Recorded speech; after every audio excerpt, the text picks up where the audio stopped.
General George S. Patton, Jr. believed that a war was won by the three B's: blood, brains, and beans. But there was a fourth, unofficial B that Patton demanded above all else: best. He didn't care if you were a tank commander or a kitchen clerk.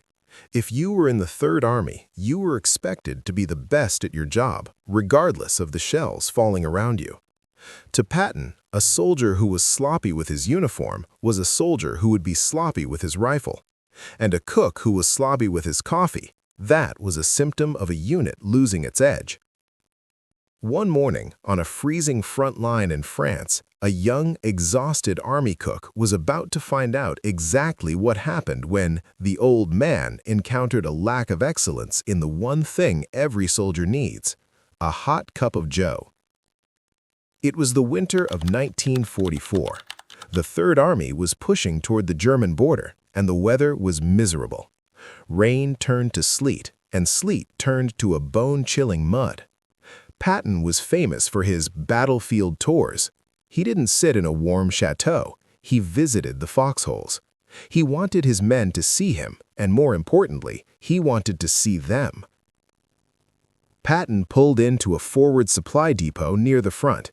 He was cold, he was tired, and he was looking for a reason to be proud of his men.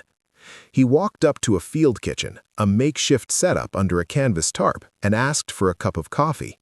The cook, a young private who had been awake for 20 hours straight, handed the general a tin mug.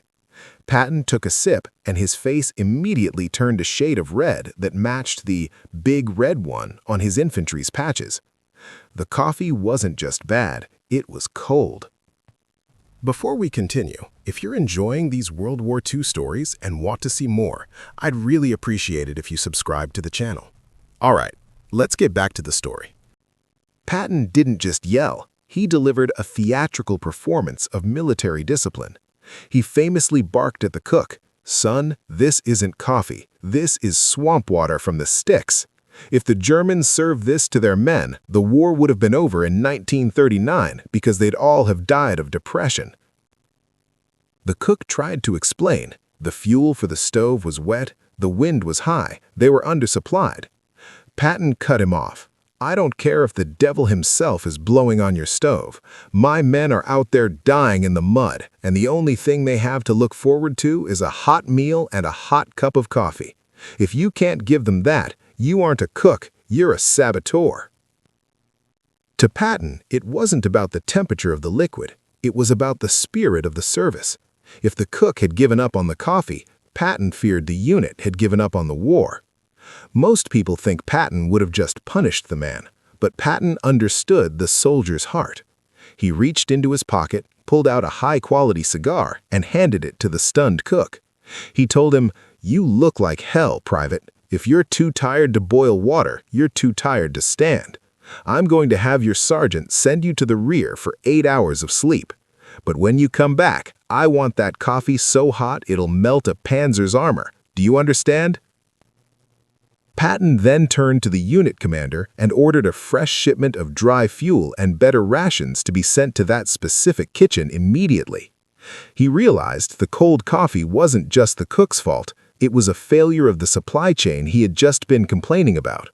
He didn't just demand excellence, he provided the tools to achieve it. The story of the cold coffee became a legend in the Third Army. It reminded the support troops that the general was watching them just as closely as he watched the tank crews. By the next morning, that kitchen was serving the hottest, strongest coffee in France. Patton knew that morale is a fragile thing. Sometimes it's built on big victories and medals, but most of the time it's built on a hot cup of coffee and the knowledge that your commander expects you to be a hero, even if your weapon is a ladle. Was Patton too hard on his support staff, or was this the secret to the Third Army's success? Let us know in the comments. If you're enjoying these World War II stories and want to see more, I'd really appreciate it if you subscribe to the channel.